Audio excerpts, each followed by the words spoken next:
Assalamualaikum warahmatullahi wabarakatuh, para sedulur semuanya. Dimanapun berada, semoga diberi keselamatan, kesehatan, dan rezekinya berlimpah ruah. Amin. Pada video kali ini, saya akan menyajikan kisah nenek tua dihina karena pakaian robek, kini jadi desainer terkenal. Untuk kisah lengkapnya, langsung saja kita masuk ke ceritanya.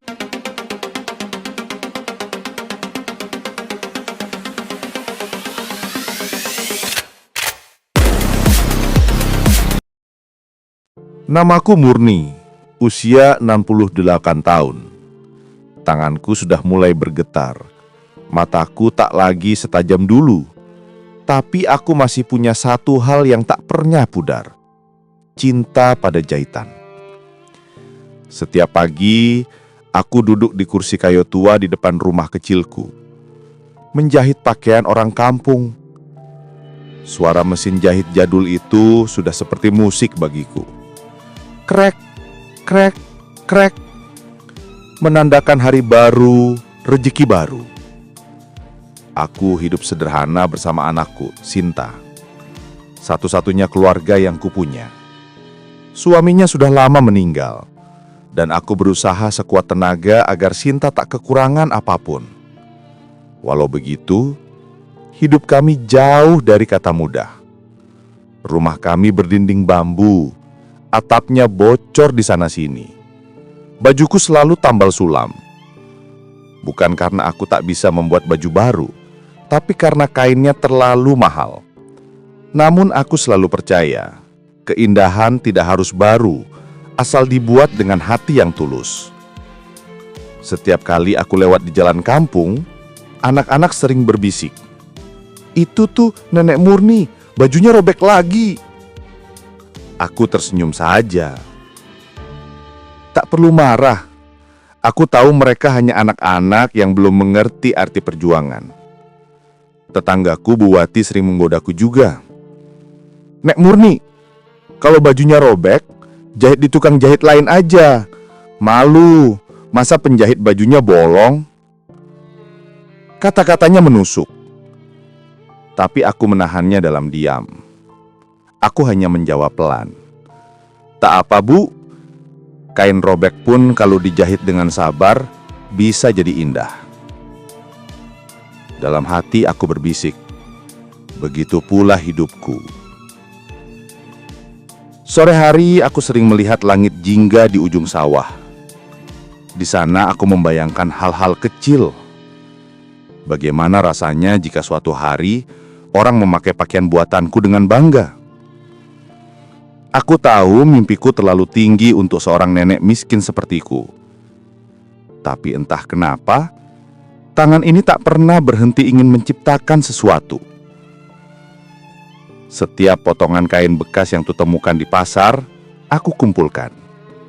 Ada yang sobek, ada yang kotor. Tapi di mataku, itu semua punya cerita. Aku percaya, dari potongan kecil itulah aku bisa menambal hidup yang rapuh. Malam itu setelah Sinta tertidur, aku menatap mesin jahitku. Mesin tua peninggalan almarhum suamiku itu sudah berkarat, tapi tetap setia bekerja. Aku elus lembut dan berbisik, "Kita belum selesai ya. Masih ada yang harus kita jahit. Mungkin bukan kain, tapi masa depan." Aku tak tahu bahwa malam itu adalah awal dari perjalanan panjang yang akan mengubah hidupku. Perjalanan dari kain robek menuju mimpi yang tak pernah kubayangkan akan menjadi nyata. Keesokan paginya, matahari bersinar cerah. Angin membawa aroma kue dari dapur tetangga. Hari itu, warga kampungku sedang bersiap untuk acara syukuran besar di rumah Pak RT. Katanya akan ada banyak tamu dari kota datang. Sinta memintaku ikut. "Bu, ayo kita datang. Semua warga ikut. Jangan di rumah saja." Aku sempat ragu. Bajuku sudah terlalu sering dijahit ulang. Tapi Sinta bersikeras. Akhirnya, aku memilih baju terbaik yang kupunya. kain batik lama yang sudah kuperbaiki di sana-sini dengan tambalan kecil. Aku berdiri di depan cermin kecil, tersenyum melihat pantulan diriku. Setidaknya rapi, gumamku lirih. Tak harus baru untuk tampak pantas. Aku tak tahu bahwa hari itu, senyum kecil itu akan berubah menjadi luka yang tak terlupakan. Acara berlangsung meriah. Musik dangdut terdengar. Anak-anak berlari di halaman dan aroma masakan memenuhi udara. Aku duduk di sudut, menatap bahagia orang-orang tertawa. Namun tiba-tiba, saat aku bangkit hendak membantu di dapur, terdengar suara sobekan kecil di belakangku. Aku tertegun. Bajuku, satu-satunya yang kupunya, robek tepat di punggung. Beberapa orang melihat, lalu tertawa pelan. "Ih, bajunya robek," katanya penjahit, tapi bajunya aja sobek. Tawa itu menyebar seperti api. Aku mencoba menutupinya dengan tangan gemetar, tapi semakin kutarik, kain itu makin sobek. Wajahku panas, telingaku berdenging. Aku bisa mendengar suara-suara berbisik di belakangku seperti duri yang menusuk hati. Yang paling menyakitkan, saat aku menatap ke arah Sinta, anakku sendiri. Ia berdiri di antara kerumunan, menunduk malu. Ia tak mendekat. Ia berpura-pura tidak mengenalku. Hatiku hancur. Aku ingin menangis, tapi air mataku tak mau jatuh. Aku melangkah pelan keluar dari keramaian, melewati tatapan orang-orang yang masih tersenyum sinis. Di luar, angin sore berhembus lembut, tapi rasanya dingin dan berat. Aku berjalan pulang sambil menunduk, menahan sesak di dada. Mungkin mereka benar. Siapa aku ini? Penjahit miskin, bajuku saja tak pantas dilihat. Sesampainya di rumah, aku menutup pintu pelan dan duduk di depan mesin jahitku. Ku keluarkan baju itu, kulihat sobekannya. Tanganku gemetar, tapi kali ini bukan karena lemah, tapi karena tekad yang mulai tumbuh. Aku berbisik pelan pada diri sendiri. Baiklah, kalau hari ini mereka menertawakan bajuku, suatu hari nanti mereka akan menunduk melihat hasil tanganku. Aku menyalakan mesin jahitku. Suara krek, krek, krek kembali terdengar, tapi kali ini bukan sekedar jahitan kain.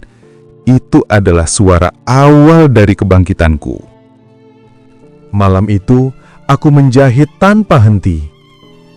Mataku mulai kabur, tanganku terasa perih, tapi hatiku hangat oleh tekad baru yang tak pernah kurasakan sebelumnya. Aku memandangi sobekan-sobekan kain bekas yang kupungut dari pasar, dari tumpukan sampah, dari rumah tetangga yang hendak membuangnya. Dulu, aku menjahit hanya untuk bertahan hidup. Tapi malam itu, untuk pertama kalinya, aku menjahit untuk bermimpi. Pagi pun tiba. Cahaya mentari masuk lewat celah dinding bambu rumahku, menimpa hasil jahitanku semalam. Sebuah rok sederhana dari kain perca. Warnanya campur aduk, tapi anehnya saat kulihat ada keindahan yang tak bisa dijelaskan. Aku tersenyum pelan. Kalau aku bisa membuat satu baju indah dari potongan tak berguna, mungkin aku juga bisa membuat hidupku kembali utuh dari kepingan luka. Hari-hari berikutnya, aku mulai berjalan ke pasar setiap pagi. Orang-orang memandang heran melihat nenek tua membawa karung berisi kain robek. Ada yang tertawa, ada yang mencibir, tapi aku tak peduli lagi. Aku duduk di bawah pohon besar di pinggir jalan, menyemur potongan kain yang kubersihkan. Seorang penjual sayur sempat bertanya,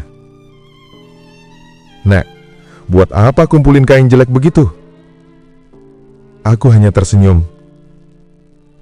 Kadang keindahan butuh waktu untuk dilihat. Sinta, sering memperhatikanku diam-diam. Ia masih kesal dan malu atas kejadian di pesta itu. "Bu, sudahlah, orang-orang sudah bicara macam-macam. Nanti mereka kira ibu aneh," katanya suatu sore. Aku menatapnya lembut. "Tak apa-apa, Nak. Biar mereka bicara. Aku ingin sekali saja membuat sesuatu yang bisa ibu banggakan. Bukan untuk dunia, tapi untuk diriku sendiri."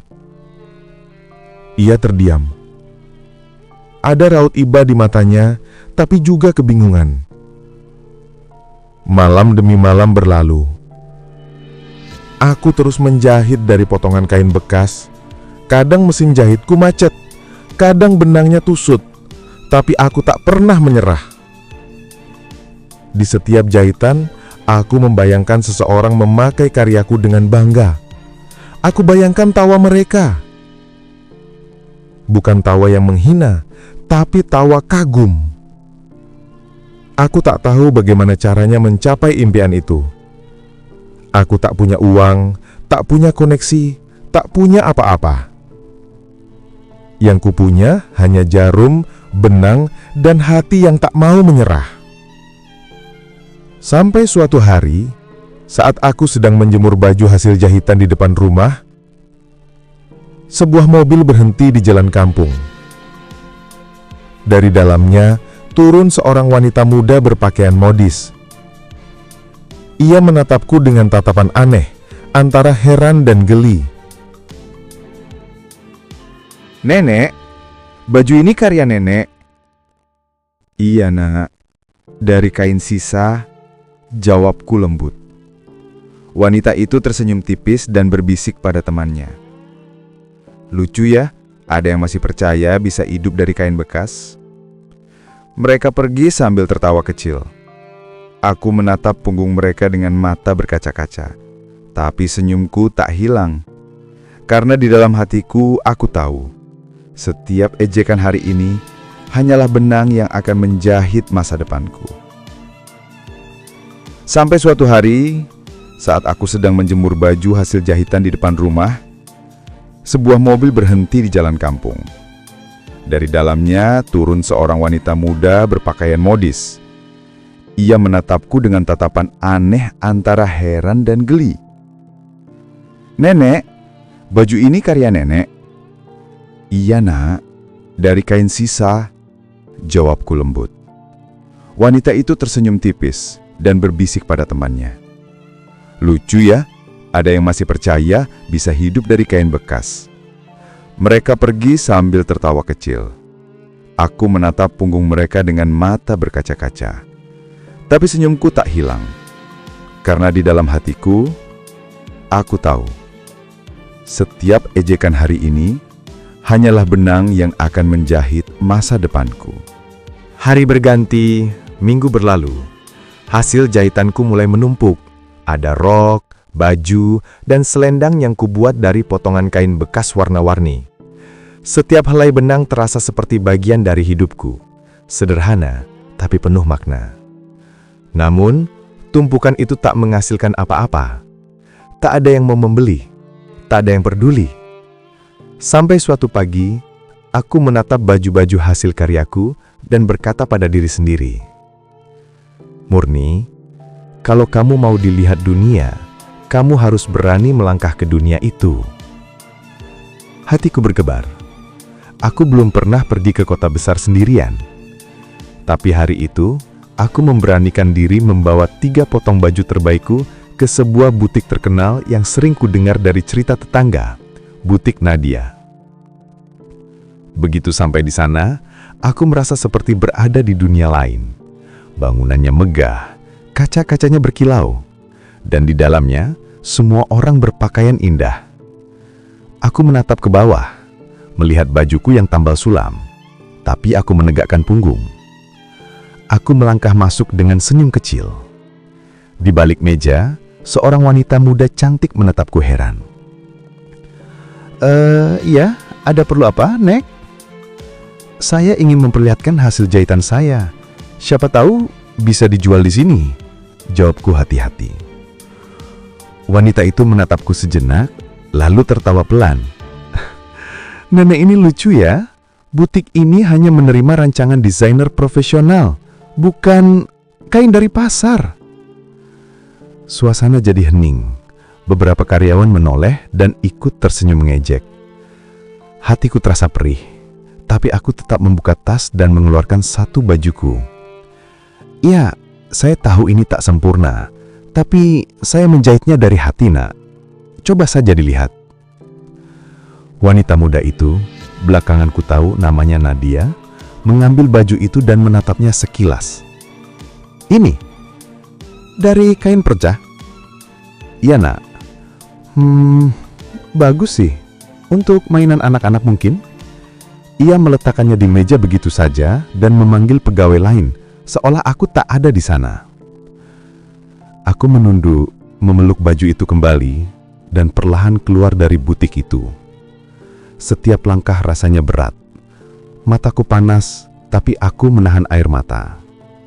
Namun, sebelum aku benar-benar keluar, suara lembut menghentikanku. "Nek, tunggu sebentar." Aku menoleh. Seorang pria muda dengan kemeja sederhana menghampiriku. Ia bukan pegawai butik, tampaknya pelanggan yang kebetulan lewat.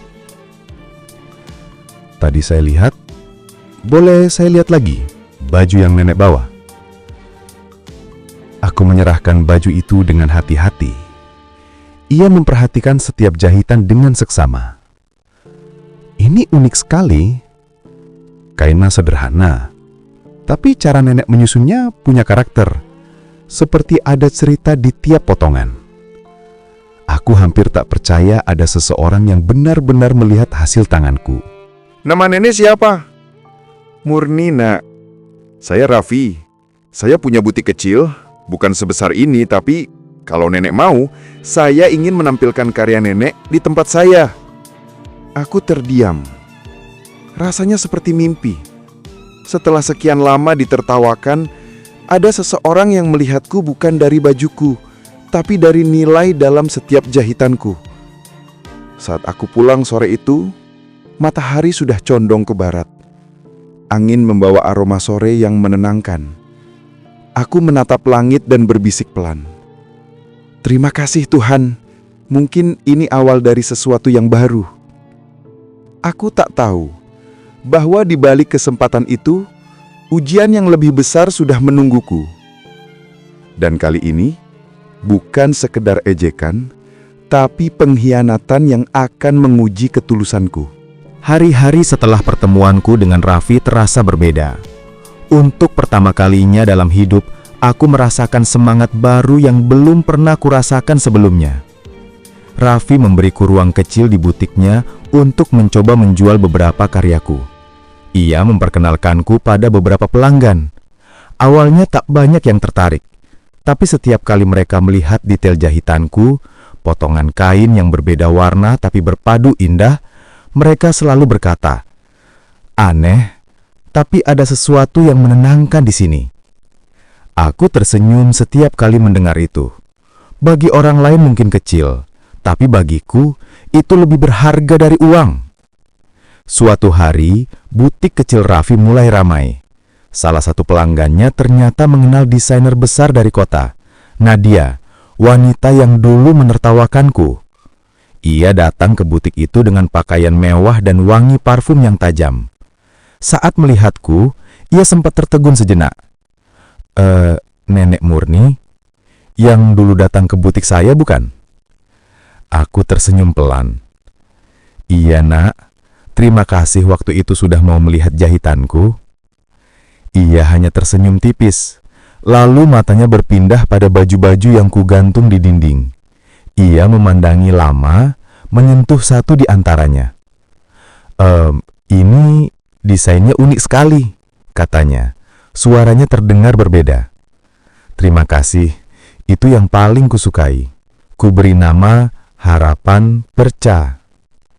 Nadia menatapku lama, tersenyum kecil, lalu berpamitan dengan alasan ada urusan mendadak. Aku tak berpikir buruk sama sekali. Bagiku, mungkin itu tanda ia mulai menghargai. Aku tak tahu, Ternyata itulah awal dari pengkhianatan yang menyakitkan. 2 minggu kemudian, Raffi berlari ke rumahku sambil membawa majalah.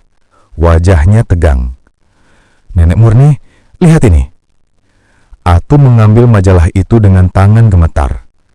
Di halaman depannya, ada foto Nadia sedang memamerkan rancangan baru yang diberi nama Harapan Perca. Persis sama dengan desainku. Potongan kainnya, susunannya, warnanya, semuanya hasil tanganku. Aku terpaku. Dunia di sekitarku terasa berhenti. Tapi itu kan punya aku, Nak. Ucapku pelan. Aku yang menjahitnya sendiri. Raffi mengepalkan tangan, menatapku iba. Aku tahu, Nek. Tapi tanpa bukti, kita tak bisa apa-apa. Dia desainer terkenal. Suaramu tak akan didengar. Aku menatap hasil jahitanku yang tersisa. Air mata akhirnya jatuh membasahi kain yang selama ini menemaniku. Kabar itu cepat menyebar. Orang-orang di kampung mulai berbisik lagi. Katanya bajunya dicuri. Ah, siapa yang mau nyuri punya nenek tua? Mungkin cuma ngaku-ngaku. Sinta pun datang dengan wajah khawatir. "Bu, sudah, jangan dipikirkan. Kita orang kecil, jangan melawan orang besar." Aku terdiam lama. Aku tidak marah pada Nadia. Aku hanya kecewa. Karena dunia ternyata bisa sekejam itu pada orang yang hanya ingin berkarya dengan jujur. Namun di antara air mata itu, ada sesuatu yang aneh. Aku tidak ingin menyerah. Aku menatap mesin jahitku yang sudah lama diam. Kukatakan pelan, seperti berbicara dengan teman lama. "Kita mulai lagi ya. Tapi kali ini bukan untuk membuktikan siapapun. Kita jahit sesuatu yang benar-benar dari hati." Malam itu aku menyalakan lampu kecil di pojok rumah. Cahaya kuningnya redup, tapi cukup untuk menuntunku menjahit lagi. Tanganku gemetar, tapi dalam getaran itu ada keberanian baru. Mungkin dunia bisa mencuri desainku, tapi tidak bisa mencuri jiwa di setiap jahitanku. Dan aku berjanji pada diri sendiri, ini belum akhir. Ini baru awal dari sesuatu yang lebih besar. Namun, nyatanya, panggung itu tidak pernah benar-benar menjadi milikku. Setelah malam panjang yang kulalui dengan doa dan jahitan terakhir, aku mengantarkan hasil rancanganku ke lomba yang selama ini kupersiapkan. Tanganku bergetar saat menyerahkan kain itu pada panitia. Hasil dari berbulan-bulan menahan lapar, begadang, dan menahan hinaan. Aku percaya, inilah kesempatan terakhirku untuk membuktikan diri. Tapi ketika namaku tak juga disebut dalam daftar finalis, hatiku seolah remuk. Aku duduk di kursi paling belakang, menatap para peserta muda dengan pakaian berkilauan. Mereka tertawa, saling berfoto, sementara aku hanya menggenggam ujung kain yang tak sempat kupamerkan. Seorang juri menatapku sekilas lalu berbisik pada rekannya sambil tersenyum kecil. Senyum yang sama seperti dulu saat orang-orang menertawakanku di pasar. Aku pulang dengan langkah gontai. Sepanjang jalan, kain yang kubawa terasa berat, seakan menanggung semua impian yang tak jadi nyata.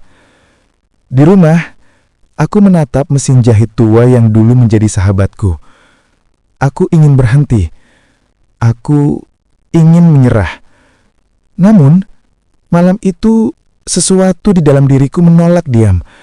Aku menatap satu-satunya baju yang pernah kutambal untuk seorang anak kecil di kampung. Dulu baju itu robek di bagian dada, tapi setelah kutambal dengan hati-hati, si anak memakainya dengan bangga. Aku teringat senyumnya, tulus dan penuh rasa terima kasih. Air mataku jatuh membasahi kain yang kucintai. Kalau bukan untuk mereka yang kaya, mungkin jahitanku bisa untuk mereka yang tak punya. Bisikku pada diri sendiri. Esoknya, aku memutuskan sesuatu yang akan mengubah seluruh arah hidupku. Aku berhenti mengejar panggung mode dan mulai menjahit untuk orang-orang miskin di kampungku. Aku membuat seragam sekolah dari sisa kain, menjahit pakaian layak untuk janda tua, bahkan memperbaiki selimut usang anak yatim. Setiap senyum yang mereka berikan terasa jauh lebih hangat dari tepuk tangan di panggung manapun. Namun, tak sangka, dari situlah jalan menuju takdirku sebenarnya mulai terbuka. Dan benar, dari situlah jalan menuju takdirku sebenarnya mulai terbuka. Suatu pagi, ketika aku tengah menjahit seragam sekolah dari potongan kain bekas, seorang perempuan muda datang menghampiriku. Wajahnya lembut, namun tatapannya tajam penuh rasa ingin tahu. Ia memperhatikan setiap gerak tanganku di atas kain, lalu berkata, "Nenek, siapa yang membuat pola seragam ini? Sederhana, tapi rapi sekali." Aku tersenyum canggung. "Cuma tangan tua ini, Nak. Aku hanya ingin anak-anak kampung tak malu bersekolah." Perempuan itu menatapku lama. Ia memperkenalkan diri sebagai Rani, jurnalis dari kota yang sedang meliput kisah perjuangan masyarakat kecil. Tanpa kusadari, percakapan sederhana itu menjadi awal perubahan besar dalam hidupku. Beberapa hari kemudian, ia kembali membawa kamera dan menulis kisahku di media sosialnya. Nenek jahit cinta dari kain bekas. Aku tak pernah tahu tulisan itu akan viral. Ribuan orang menulis komentar penuh haru. Banyak yang datang langsung untuk memesan hasil jahitanku. Bukan karena mewah, tapi karena katanya ada jiwa dalam setiap helai benangku. Telepon rumahku yang jarang berbunyi, kini tak henti berdering. Ada tawaran kerjasama, ada undangan dari sekolah mode. Bahkan, beberapa desainer muda datang hanya untuk belajar dariku. Yang dulu tak pernah dianggap, kini dipanggil ibu inspirasi oleh orang-orang yang dulu menertawakanku. Namun di balik rasa haru itu, aku justru takut. Aku takut kehilangan ketulusan yang membuatku memulai semuanya. Aku takut dunia yang dulu menertawakan, kini memujiku hanya karena popularitas. Tapi setiap kali rasa ragu itu muncul, aku melihat wajah-wajah anak kampung yang memakai hasil jahitanku dengan bangga. Aku sadar, tugasku belum selesai. Tuhan memberiku kesempatan kedua, bukan untuk terkenal, tetapi untuk menebar kasih melalui setiap jahitan yang kubuat. Dan ketika suatu hari aku diundang ke panggung mode besar, kali ini bukan sebagai peserta lomba, tapi sebagai tamu kehormatan, aku menangis tanpa suara. Kain-kain bekas yang dulu kukumpulkan dari tempat sampah, kini melangkah di atas panggung, dikenakan oleh para model muda. Lampu sorot menyinari karya yang dulu pernah diremehkan. Dulu mereka tertawa melihat bajuku robek, ucapku sambil tersenyum. Kini mereka membayar jutaan untuk satu karyaku. Tapi yang paling mahal bukanlah uangnya, melainkan perjalanan menuju ke sini. Aku menatap penonton yang berdiri memberi tepuk tangan. Di antara kerumunan, kulihat Rani tersenyum sambil menahan air mata. Dan di sanalah aku akhirnya mengerti. Kain yang robek sekalipun, bila dijahit dengan cinta bisa menjadi pakaian paling indah di dunia. Sejak malam itu, hidupku berubah sepenuhnya. Aku bukan lagi nenek miskin dengan baju tambalan seperti dulu. Kini setiap pagi, aku menerima surat dan pesan dari orang-orang yang terinspirasi oleh kisahku. Ada ibu rumah tangga yang kembali menjahit demi keluarganya, ada gadis muda yang berani bermimpi menjadi desainer, Bahkan ada anak kecil yang menulis, "Nenek, aku ingin menjahit sepertimu kalau besar nanti." Hatiku hangat membaca setiap kata. Tapi tubuhku tak lagi sekuat dulu. Jari-jariku mulai kaku, pandanganku sering kabur. Meski begitu, aku tetap duduk di depan mesin jahit tua kesayanganku setiap hari. Mesin itu bukan sekedar alat. Ia saksi seluruh perjuanganku, dari masa hina hingga masa penuh syukur ini. Suatu sore saat mentari condong ke barat, aku menyelesaikan satu jahitan terakhir. Sebuah gaun putih sederhana dengan potongan kain dari berbagai warna. Setiap potongan memiliki makna. Biru dari seragam anak-anak kampung, merah muda dari sisa baju pengantin yang kutambal untuk janda tua, dan hijau dari selimut bayi yatim. Aku menjahitnya perlahan, dengan air mata menetes di atas benang putih. Ini bukan sekedar gaun, bisikku pelan. Ini adalah perjalanan hidupku yang dijahit menjadi satu. Beberapa hari kemudian, Rani datang lagi, membawa kabar bahwa kisahku akan difilmkan. Aku hanya tertawa kecil, menatap langit dengan mata berkaca-kaca. Aku tak butuh dunia tahu siapa aku, Nak. Aku hanya ingin dunia tahu bahwa tak ada kain yang benar-benar tak berguna, seperti halnya tak ada manusia yang benar-benar tak berharga. Rani memelukku erat, dan untuk pertama kalinya, aku menangis bukan karena sedih, melainkan karena merasa cukup. Malam itu, aku menatap mesin jahitku sekali lagi. Aku tahu waktuku tak lama lagi, tapi aku tenang, karena aku telah menjahit bukan hanya pakaian, melainkan cinta, harapan, dan pengampunan di setiap benang kehidupanku. Dan ketika aku menutup mata di kursi kecil itu, senyumku masih terlukis. Sementara di luar rumah, bintang-bintang seolah menjahit langit menjadi selimut malam yang indah. Seindah hidup seorang nenek tua yang pernah dihina karena baju robek, namun kini dikenang karena cinta yang ia jahit dengan tangan yang penuh luka, tapi tak pernah berhenti berharap.